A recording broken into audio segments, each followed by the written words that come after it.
But one of the things that it took me about 1.5 years to learn is there are times where we can't make a student work. We can't. Yeah. And that was such a struggle for me because over and over and over again, it was like, no, but you have this homework, you have this worksheet, we need to finish this classwork, we need to push, and push. And in all actuality, we need to meet the student where they're at. But if they aren't willing to work, then we need to be quick to supporting the student and say, let's take a break, okay? Let's take a break. Let's do some breathing exercises. Hello, everybody, and welcome to the Brighter Together podcast. My name is Janet Courtney, and my special guest today is Cheala Herrera. Cheala is the plans coordinator at Cap Rock Academy, which is in Grand Junction, Colorado. Boy, Cheala, I had to say that 3 times before I got it right. Welcome to the podcast. Thank you so much, Janet, for having me today. Appreciate it. Absolutely. So tell me a little bit and tell our listeners a little bit about you and how you got to the position that you're in and a little bit about what's going on at Caps Rock. Sounds great. So I currently live a very blessed life with my husband, our 2 dogs, and our 8 chickens. Wow. I was born and raised in Southern California, and I moved to Colorado back in 2006. So this July will make actually 20 years of me calling Colorado my home. Awesome. Since moving to Colorado, I've had the opportunity to teach, volunteer, coach, direct, and work with individuals of all ages and abilities. I volunteered with Special Olympics of Colorado as a coach for 7 years, served in a youth and children's ministry for over a decade, and built strong community connections while recruiting girls to join Girl Scouts of Colorado. The 3 years here at Cap Rock, I've been a paraprofessional, middle school ELA, so language educator for both 7th and 8th graders, as well as my current role is a plans coordinator. So the plans coordinator role that I fulfill right now, I service students on IEPs, I service students on 504 plans, and I service students on ELL, which is like multilanguage learners here at Cap Rock. So these are just a few of the things that I do at Cap Rock is servicing multi-diverse abilities and different students. So you've done all of these different things. I kind of get the progression, but what made you go from Girl Scouts into education? So my heart has always been very well rooted in connecting with my community. I have a heart of giving back to the community. I'm very passionate about supporting students with life skills, connecting families with resources, building strong partnerships between families, and educators now moving into this home base of Cap Rock community.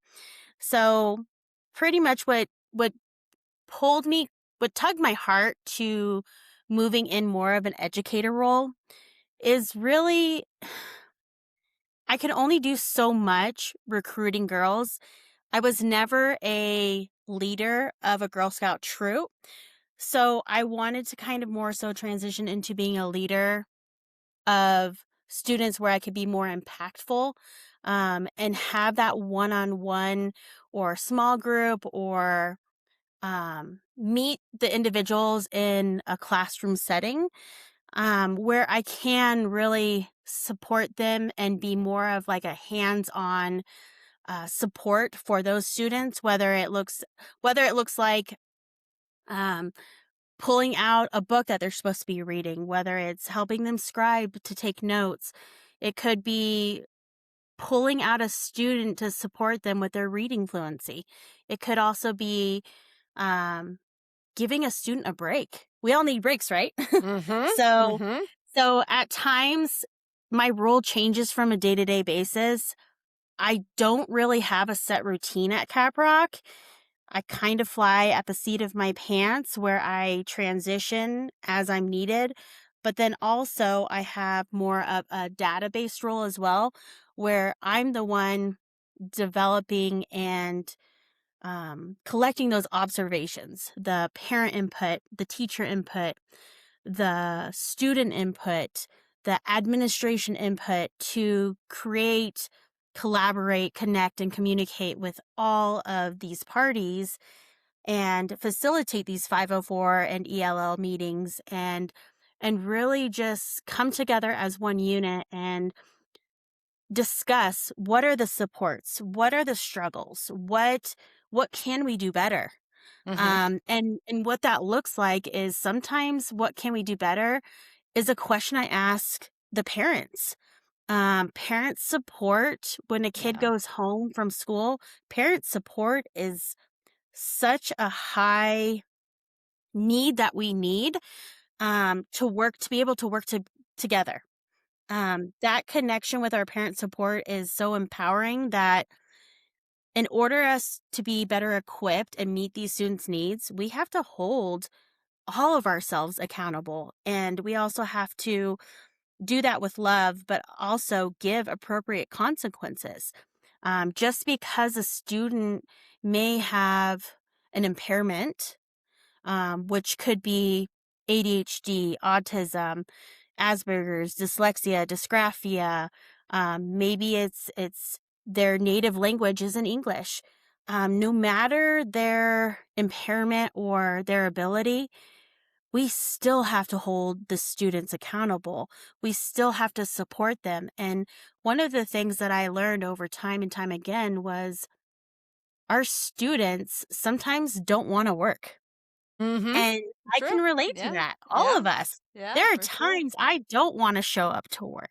Mhm. I don't wanna walk my dog. I don't wanna go out and, um, have to, respond to a code call on campus where I have a dysregulated student pulling things off the walls or grabbing pencils or, um going into the opposite sex's bathroom, like there are so many obstacles and issues that we go through and support on a daily basis that we all have to collaborate. We all have to work together as one partnership. And Mhm. so moving forward with my role at Caprock, I just want to love these kids. I want to support them the best way I can. But one of the things that it took me about a year and a half to learn is there are times where we can't make a student work. We Mhm. can't. Yeah. And that was such a struggle for me because over and over and over again, it was like, no, but you have this homework, you have this worksheet, we need to finish this classwork, we need to push, push, and push. And in all actuality, we need to meet the student where they're at. But if they aren't willing to work, then we need to be quick to supporting the student and say, let's take a break. Okay, let's take a break. Let's do some breathing exercises. Let's be mindful because our other friends are trying to learn in the classroom Mhm. while our instructors are giving um, their teaching support and or an aide is busy with another classroom. We need to be mindful. Sometimes what that could look like is a student stepping out of the classroom with an adult, always Right. supervised, Yeah. and walking to the end of a hallway, walking back, getting a drink of water. There were times where sometimes it was like clockwork for me. If a student was dysregulated, I knew like time management. I knew it would take 45 minutes for me to help decompress and re-regulate an individual student to come back to and support them and say, okay, this is where we're at, this is what you missed, and follow through and maybe they're not ready to go back to class. So maybe the opportunities we have is let's collect your classwork and let's go to another safe place, maybe another quieter place, maybe it's a dean's office, and we go and we sit together and we begin working together. Sometimes in those scenarios, I'll set a timer, 10 minutes, give me 10 solid minutes of work. and then we can play hangman on a whiteboard or something like that, where we're still um, focusing on letters and words, and making it somewhat fun, but also being mindful that whatever a student misses in their class time is homework, right? So if they miss that class time, they're going to struggle to get back and complete their work. So a lot of times I'm known for my patience at CAFRAC, as well as sometimes I do too much and I have a hard time saying no. Um, but that's also like one of the gifts I feel like I have is meeting those students where they're at. Yeah. Um, Yeah. Yeah, and I love the fact too that you recognize that there are consequences for their actions, and that it's not just you have a disability so you get a pass. That's not the reality of Absolutely. the world that they live in or the world we live in. None of us get a pass. Nobody's going to and that's I think that's part of what we've seen in a shift in society where people think they should get a pass, and it's like, well, you can take that pass, but if you take that pass, understand that X, Y, and Z is going to happen, and that's on you, not on anybody else. And then they're shocked. It's like shocking that, wow, So, and that's an executive function that these kids needs to know and Absolutely. understand, and understand that, yeah, you can have a bad day. Absolutely. Absolutely have a bad day. Everybody has bad days. I have bad days. It's just, we're human. But understanding that homework, that schoolwork, the rest of the people in the classroom are not responsible for your bad day or your Right. dysregulation. We'll help you through it. We absolutely will help you through it, and we'll love you through it. But that doesn't mean that you get to not do anything. It's just like, hey, Absolutely. yeah, yeah, And so that's good. kind of a little bit of the push and pull that we get from families. I like to say families because sometimes students are separated from their families. And so it's not always they have both mom and dad. Mm-hmm. Sometimes it's they live with an aunt, or maybe they're a, a child of the foster care system, or maybe they're adopted. And so most of our kids, I mean, I look at life and I go, if we all had we all might have a diagnosis of some kind, some sort, or we all have been exposed to some form of trauma, right? Mm-hmm. But when it goes to connecting with those families and asking for their support at home, meet us at the same page. Mm-hmm. We're disciplining here, and if you at home are just allowing more and more screen time, more and more time to play, more and more of these other obstacles, and missing out on a little bit of homework time, right? Right. Set a timer for an hour. Set a Yeah. timer for an hour. And after that, set the timer for 15 minutes. Give the student a break. Set the Yeah. timer again for another hour. Follow through at home. Like that in itself, if we had every family member support the students that are in education right now, I mean, our our world could look differently. Yeah. Oh, yeah, for Really sure. could. Really Yeah. could. There is a crisis in this country, a massive shortage of special education teachers. We know how devastating this can be for your students, families, and staff. Lighthouse Therapy places experienced special education teachers in virtual, hybrid, and on site roles, and we handle everything from hiring to onboarding to mentorship. These aren't just placements, they're professionals who understand compliance, collaboration, and care. Let us help you fill in the gaps with special education teachers who really understand. We are here to help. Visit lighthouse-therapy.com/brighter together to connect with us today. And the best part is when I have those conversations in those in-person meetings, and when I have like a high school student, right, just not want to do the work at home. And so I ask them, what time do you get home from school? 4. Okay. what time do you have practice? For 2 hours. So 6 o'clock they get home from Mhm. practice. Okay.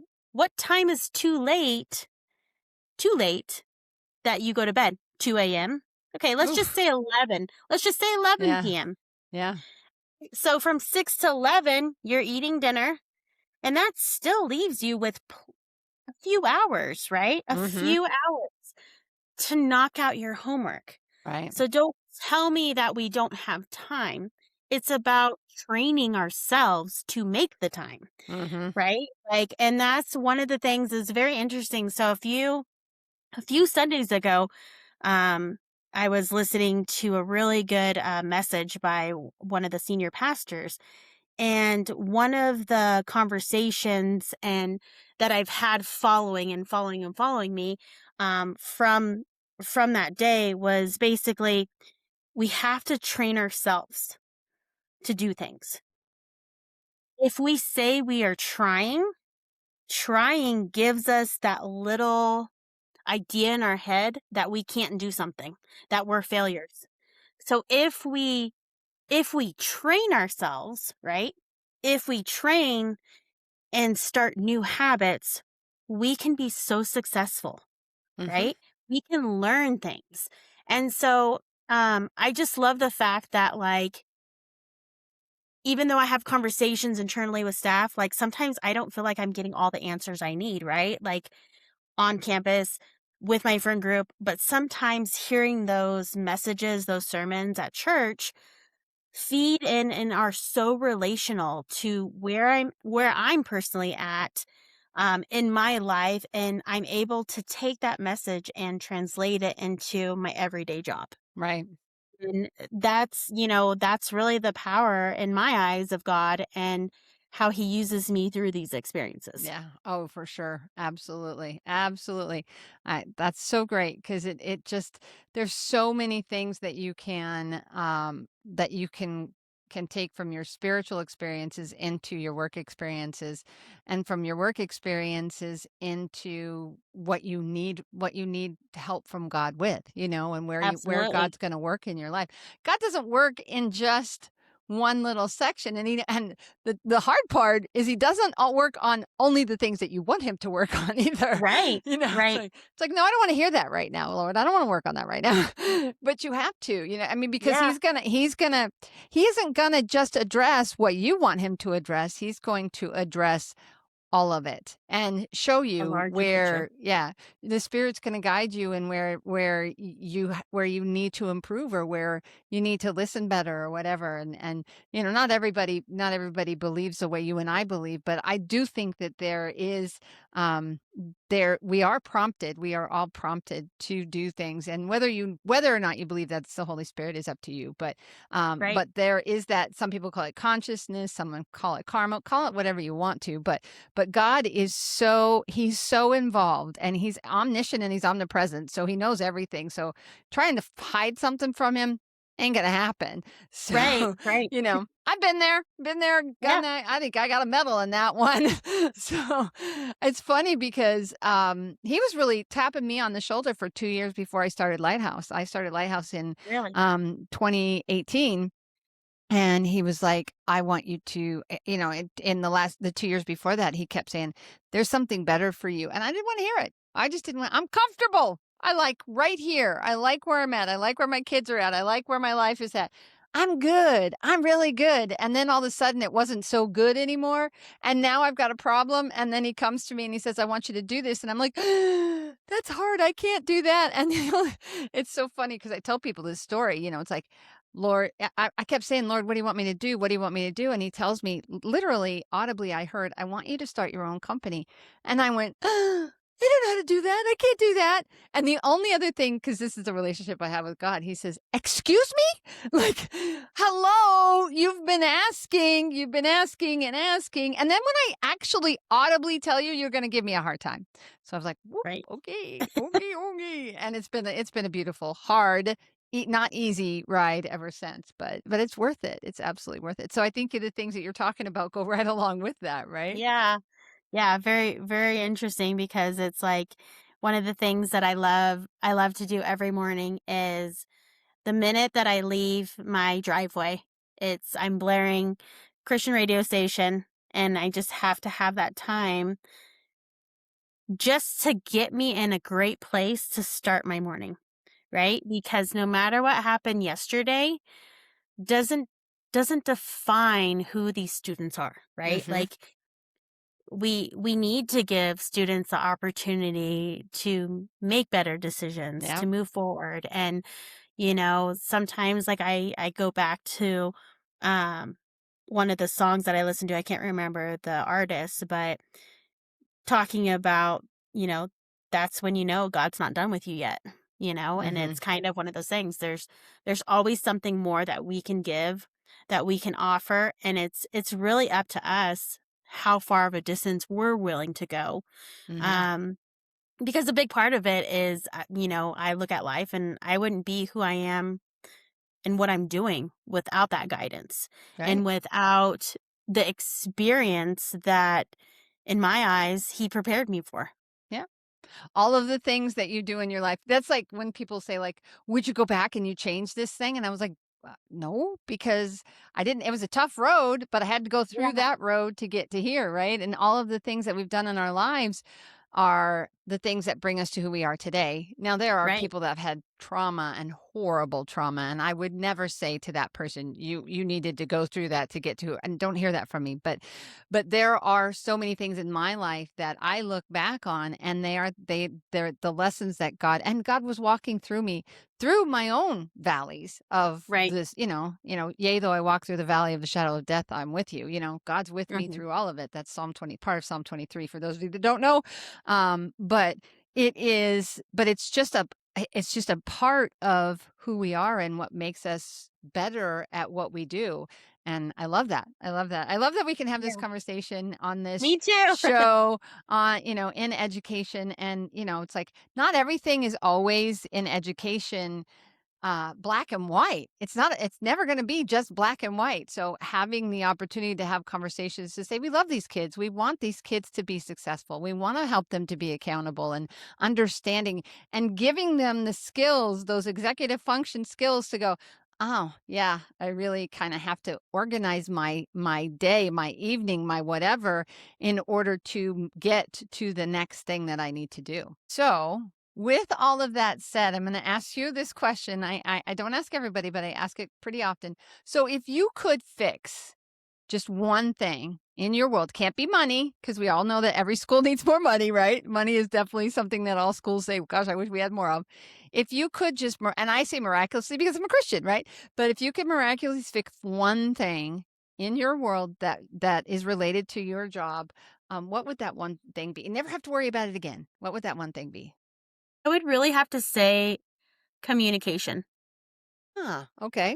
Communication. I think that's the key and it's not necessarily like going against what I'm doing or for what I'm doing. It's communication in general, right? Like Mhm. if we don't connect and communicate, we're never going to get to a place where everybody's agreeing on something. Yeah. Yeah, and even if everybody doesn't agree, at least we heard each other, Right. right? Right. Yeah, because I think sometimes that lack of hearing, I always tell people when I do this podcast, well, I'm just the active listener in the room, but it takes work. Active Right. listening takes work. You have to pay attention to what's being said and to the conversation, because if you don't do that, you lose the thread. That's a bad thing, especially when you're doing a podcast. Right. So Right. so I totally agree with you. That's a great answer. So where, Cheala, should people go if they want to learn a little bit more about Caprock Academy or maybe even you? In order to get more information on Caprock Academy, you can go to www.caprockacademy.org. We are a charter school here in Grand Junction, Colorado. You can be in touch with me by calling the school's phone number and they can transfer you over to me. The school's phone number is 970-243-1771. You can also find me on Facebook. I believe my username, I don't really check it often, but in terms of knowing what my profile name is, but I believe my profile name is Cheala Marie, and there's probably a photo of me and my husband back when we first started dating. Awesome. Awesome. Well, Shayla, it has been a pleasure to have you on the Brighter Together podcast. Keep working with those kids. It's a beautiful thing what you're doing. And just thank you for being on Brighter Together. Thank you so much for having me, Janet. Have a great day. Absolutely. God bless you.